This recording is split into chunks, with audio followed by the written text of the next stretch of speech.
ഈശോ മിശിഹായിക്ക് സ്തുതിയായിരിക്കട്ടെ. പ്രിയമുള്ളവരെ, ഈ വർഷത്തെ 50 നോമ്പ് ആരംഭിക്കുന്നത് ഫെബ്രുവരി 16 ഫെബ്രുവരി 14 ലോകമെമ്പാടും വാലന്റൈൻസ് ഡേ ആചരിക്കുകയാണ്. പ്രണയിക്കുന്ന ആളുകളുടെ ദിവസം. ഈ പ്രണയിതാക്കളുടെ ഒരു പ്രത്യേകതയുണ്ട്. തങ്ങൾ സ്നേഹിക്കുന്ന ആളുകൾക്ക് വേണ്ടി ധാരാളം സമയം ചെലവഴിക്കുവാനും നല്ല സമ്മാനങ്ങൾ കൊടുക്കുവാനും, ഈ പ്രണയിക്കുന്ന ആളുകളെ കാണുവാനൊക്കെ ആയിട്ട് പോകുമ്പോൾ നല്ല വസ്ത്രങ്ങൾ ധരിച്ച്, നല്ല മേക്കപ്പ് അണിഞ്ഞ്, നല്ല പെർഫ്യൂമൊക്കെ അടിച്ച് തങ്ങളെ തന്നെ ഏറ്റവും നല്ല രീതിയിലാണ് പ്രണയിതാക്കളുടെ മുമ്പിൽ നമ്മൾ പ്രസൻറ്റ് ചെയ്യുന്നത്. എന്തുകൊണ്ടായിരിക്കും? നമുക്ക് അവരോട് സ്നേഹം, ഇഷ്ടമുള്ളത് കൊണ്ടാണ്. പ്രിയപ്പെട്ടവരെ, ഈ നോമ്പുകാലം എന്ന് പറയുന്നത് ഇതുപോലെയാണ്. നമ്മളെ ജീവന് തുല്യം സ്നേഹിക്കുന്ന, ജീവൻ നൽകി നമ്മെ സ്നേഹിക്കുന്ന തമ്പുരാൻ്റെ കൂടെ ചെലവഴിക്കുവാനായിട്ട് ലഭിക്കുന്ന അഡീഷണൽ സമയമാണ് നോമ്പ് കാലഘട്ടം എന്ന് പറയുന്നത്.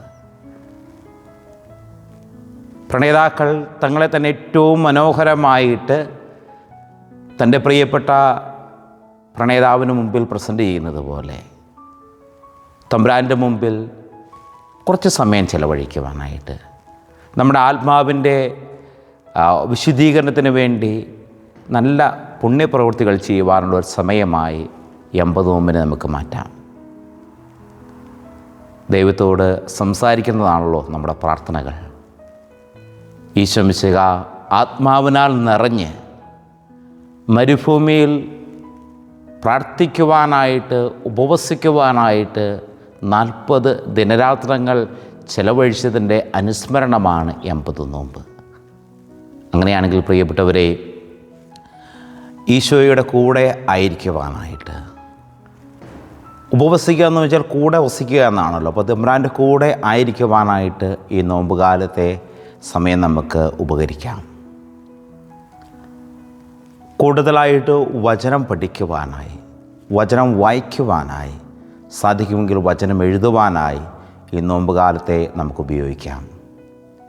കഴിഞ്ഞ വർഷത്തിൽ UK 15 ജ്ഞാനായ മിഷനുകളിലും ഓരോ ബൈബിളെങ്കിലും വെച്ച് എഴുതുവാനായിട്ട് നമ്മൾ പ്രത്യേകമായി പരിശ്രമിച്ചു.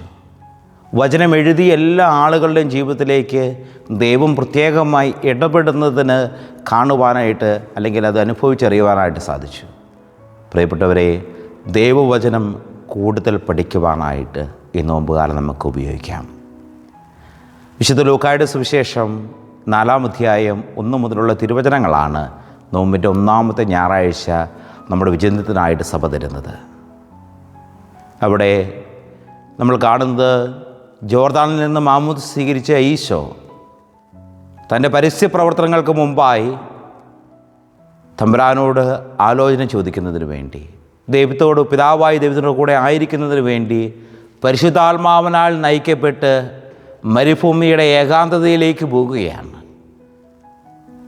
അവിടെ 40 ദിനരാത്രങ്ങൾ ഭക്ഷണപാനീയങ്ങൾ ഉപേക്ഷിച്ച് അവൻ പ്രാർത്ഥിക്കുകയാണ്. ലോകത്തിൻ്റെ മറ്റെല്ലാ ചിന്തകളിൽ നിന്ന് മാറി നിന്നുകൊണ്ടാണ് പിതാവായ ദൈവത്തോട് പ്രാർത്ഥിച്ച് തൻ്റെ പരസ്യ പ്രവർത്തനത്തിന് വേണ്ടി അവൻ ഒരുങ്ങുന്നത്. പ്രിയപ്പെട്ടവരെ, ഈ ആധുനിക കാലഘട്ടത്തിൽ ഒരു ബിസി ഷെഡ്യൂളിലാണ് നമ്മൾ ഈ ലോകത്തിൽ ജീവിക്കുന്നത്. ഈ ബിസി ഷെഡ്യൂളിനിടയിൽ തമ്പുരാനോട് ചേർന്ന് നിൽക്കുവാനായിട്ട് 50 ദിവസങ്ങളിൽ അല്പസമയം നമുക്ക് കണ്ടെത്താം. നോമ്പ് പലപ്പോഴും നമ്മൾ ആചരിക്കുന്നത് നമ്മുടെ ഭക്ഷണപദാർത്ഥങ്ങൾ വെടിഞ്ഞുകൊണ്ടാണ്. തീർച്ചയായിട്ടും നല്ല കാര്യമാണ് നമുക്ക് സാധിക്കുന്ന തരത്തിൽ ഭക്ഷണപദാർത്ഥങ്ങളൊക്കെ വെടിയുന്നത്. അത് മറ്റുള്ളവരെ കാണിക്കുന്നതിന് വേണ്ടിയായിരിക്കരുത്, മറിച്ച് നമുക്ക് ദൈവത്തോടുള്ള സ്നേഹത്തിൻ്റെ ഭാഗമായിട്ട്, നമ്മളെ തന്നെ ശുദ്ധീകരിക്കുന്നതിൻ്റെ ഭാഗമായിട്ട് ഈ കാര്യങ്ങൾ ചെയ്യുന്നത് ഏറ്റവും നല്ലതാണ്. അതോടൊപ്പം തന്നെ നല്ലൊരു കുമ്പസാരം നടത്തുവാനായിട്ട്, സാധിക്കുന്ന പുണ്യപ്രവൃത്തികൾ മറ്റുള്ളവർക്ക് ചെയ്യുവാനായിട്ട് ഈ നോമ്പുകാലം നമുക്ക് ഉപകരിക്കാം. ഈ മരുഭൂമിയിലെ പ്രാർത്ഥനയ്ക്ക് ശേഷം പുറത്തു വന്ന തമ്പുരാനെ പിശാച് പരീക്ഷിക്കുവാനായിട്ട് കൊണ്ടുപോവുകയാണ്. 3 പ്രലോഭനങ്ങളിലേക്ക് ഈശോയെ ഈ സാത്താൻ കൂട്ടിക്കൊണ്ടു പോകുന്നുണ്ട്. ഭക്ഷണം നൽകാമെന്ന് പറഞ്ഞു, എല്ലാ സമ്പത്തും നൽകാമെന്ന് പറഞ്ഞു, ദൈവത്തിൻ്റെ സംരക്ഷണം പ്രത്യേകമായി നൽകാമെന്ന് പറഞ്ഞുകൊണ്ട് 3 പരീക്ഷണങ്ങളിലൂടെ ഈശോയെ കടത്തിവിടുകയാണ്. ഈ പരീക്ഷണങ്ങളെയൊക്കെ ഈശോയ്ക്ക് അതിജീവിക്കുവാനായിട്ട് സാധിച്ചത് ദൈവവചനത്തിലുള്ള ആഴമായ അറിവും ദൈവത്തിലുള്ള പൂർണ്ണമായ വിശ്വാസവും ധൈര്യവുമാണ്. ഈ കാലഘട്ടത്തിൽ അനേകം പ്രലോഭനങ്ങളിലൂടെ നമ്മളെ കടത്തിക്കൊണ്ടു പോകുന്ന ഒത്തിരിയേറെ വ്യക്തികളുണ്ട്. അവരുടെ എല്ലാം മുമ്പിൽ എൻ്റെ ദൈവമാണ് എനിക്ക് ഏറ്റവും വലുത്, ദൈവത്തിൽ അടിയുറച്ച് ഞാൻ വിശ്വസിച്ച് കഴിഞ്ഞാൽ എനിക്ക് ആവശ്യമുള്ളതെല്ലാം എൻ്റെ തമ്പുരാൻ നൽകുമെന്നുള്ള ബോധ്യത്തിൽ ജീവിച്ച് കാണിക്കുവാനായിട്ട് ലഭിക്കുന്ന അവസരമാണ് ഈ നോമ്പ് കാലഘട്ടം എന്ന് പറയുന്നത്. പ്രിയപ്പെട്ടവരെ, പരമ്പരാഗതമായി നമുക്ക് ലഭിച്ചിട്ടുള്ള എല്ലാ പുണ്യങ്ങളും ചേർത്ത് വെച്ചുകൊണ്ട് നമ്മുടേതായ എഫേർട്ട് കൂടി നൽകി ഈ നോമ്പ് കാലത്തിനെ ഏറ്റവും മനോഹരമാക്കുവാനായിട്ട് നമുക്ക് പരിശ്രമിക്കാം. ദൈവത്തോട് ചേർന്നിരിക്കുവാനായിട്ട്, ദൈവത്തെ കൂടുതൽ സ്നേഹിക്കുവാനായിട്ട്, പ്രാർത്ഥിക്കുവാനായിട്ട് ലഭിക്കുന്ന ഓരോ അവസരത്തെയും നമുക്ക് ഏറ്റവും നല്ല രീതിയിൽ വിനിയോഗിക്കാം. സാധിക്കുന്ന നന്മ പ്രവർത്തികൾ ചെയ്തുകൊണ്ട് ദൈവത്തിൻ്റെ പ്രിയപ്പെട്ട മകനായി, മകളായി, എല്ലാ പ്രലോഭനങ്ങളെയും അതിജീവിക്കുന്ന നല്ലൊരു വ്യക്തിയായി ജീവിക്കാനായിട്ട് ഞങ്ങളെ സഹായിക്കണമെന്ന് നമുക്ക് പ്രാർത്ഥിക്കാം. നമ്മുടെ കർത്താവായ ശംസിയുടെ കൃപയും പിതാവായ ദൈവത്തിൻ്റെ സ്നേഹവും പരിശുദ്ധാത്മാവിൻ്റെ സഹവാസവും നമ്മളെല്ലാവരും കൂടെ ഉണ്ടായിരിക്കട്ടെ, ഇപ്പോഴും എപ്പോഴും എന്നേക്കും. ആമേൻ.